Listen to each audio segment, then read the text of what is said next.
আসসালামু আলাইকুম।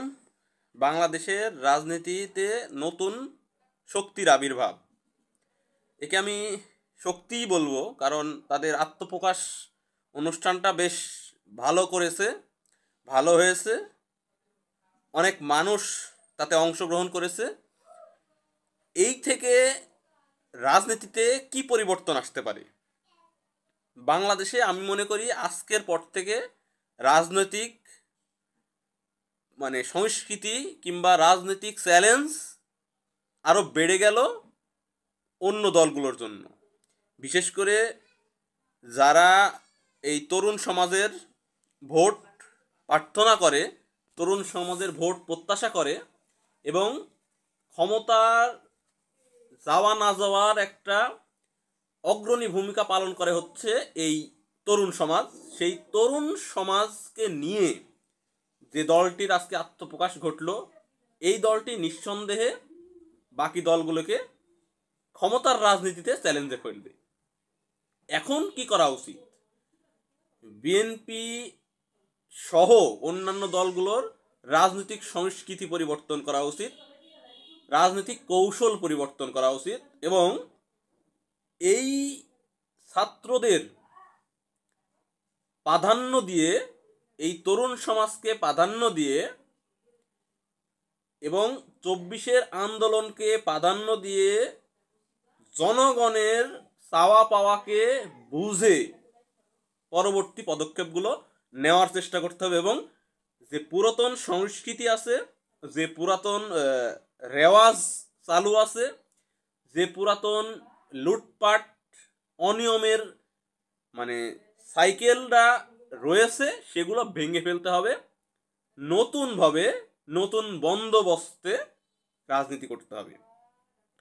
এই বিষয়টা সর্বপ্রথম বুঝেছে বিএনপির ভারপ্রাপ্ত চেয়ারম্যান জনাব তারেক রহমান, এবং আমি মনে করি যে জনাব তারেক রহমান বাদে এখন পর্যন্ত এই বিষয়টা কেউ সেইভাবে উপলব্ধি করতে পারে নাই, না বিএনপি, না জামাত, না অন্যান্য দল। জনাব তারেক রহমান যেভাবে উপলব্ধি করেছেন এবং বেগম খালেদা জিয়ার গত কালকের বক্তব্যে বিষয়টা আরো স্পষ্ট হয়েছে যে বেগম খালেদা জিয়াও এই জিনিসটা উপলব্ধি করেন যে এই বাংলাদেশে রাজনীতি করতে হলে, ক্ষমতায় যেতে হলে জনগণের চাওয়া পাওয়া, জনগণের ইচ্ছা, জনগণের সুবিধা অসুবিধাকে প্রাধান্য দিয়ে, তাদের মতামতকে প্রাধান্য দিয়েই এই দেশে রাজনীতি করতে হবে এবং বিশেষ করে তরুণ সমাজের তরুণ সমাজকে গুরুত্ব দিয়ে এই রাহাজানি হানাহানি পরিহার করে রাজনীতিটা করতে হবে। এখন নতুন দল বাংলাদেশ নাগরিক পার্টি নিয়ে একটু কথা বলি।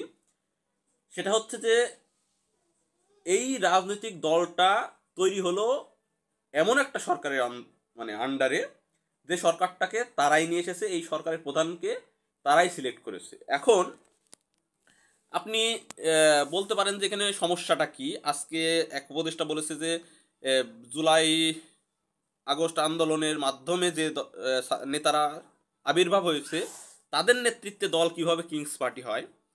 এটা কিংস পার্টি হয় এইভাবে যে এই দলটা যে গঠন হলো এবং এই দলের যে আহ্বায়ক জনাব নাহিদ ইসলাম 2 দিন আগে পদত্যাগ করেছে। তো এইটা আসলে এইরকম জিনিস না, রাজনীতিটা এত সহজ না যে একটা নতুন দলের আহ্বায়কের পদ আপনি নিচ্ছেন, এটা 2 দিন আগে আপনি সিদ্ধান্ত নিয়েছেন। এই প্রক্রিয়াটা দীর্ঘদিন ধরে চলেছে এবং এই প্রক্রিয়ার সঙ্গে জনাব নাহিদ ইসলাম প্রত্যক্ষভাবে জড়িত থেকেছেন যখন তিনি সরকারের অংশ। তা না হলে 2 দিনের নোটিশে আপনি পদত্যাগ করে আপনি আহ্বায়কের চেয়ারে বসবেন, এতটা সহজ রাজনীতি না। এবং যারা বাংলাদেশের রাজনীতি বুঝে তারা এটা ভালোভাবে বুঝতে পারবেন। আবার শুনতে পাচ্ছি এবং এটাই হবে হয়তো যে নির্বাচনের আগে আগে আসিফ মাহমুদ এবং মাহফুজ আলমও সরকার থেকে পদত্যাগ করে তারা নির্বাচনে অংশগ্রহণ করবে। তো বিষয়টা আসলে এইরকম না যে তারা এই রাজনৈতিক দলের সাথে সম্পৃক্ত নেই। এখন তো সরকারে তারা আছে, আবার সরকারের থেকে রাজনীতির কলা কৌশল ঠিক করতেছে, রাজনীতির গতিপথ নির্ধারণ করতেছে, আবার মানে এখানে সিদ্ধান্ত গ্রহণেও তাদের ভূমিকা আছে বলেই আমি বিশ্বাস করি।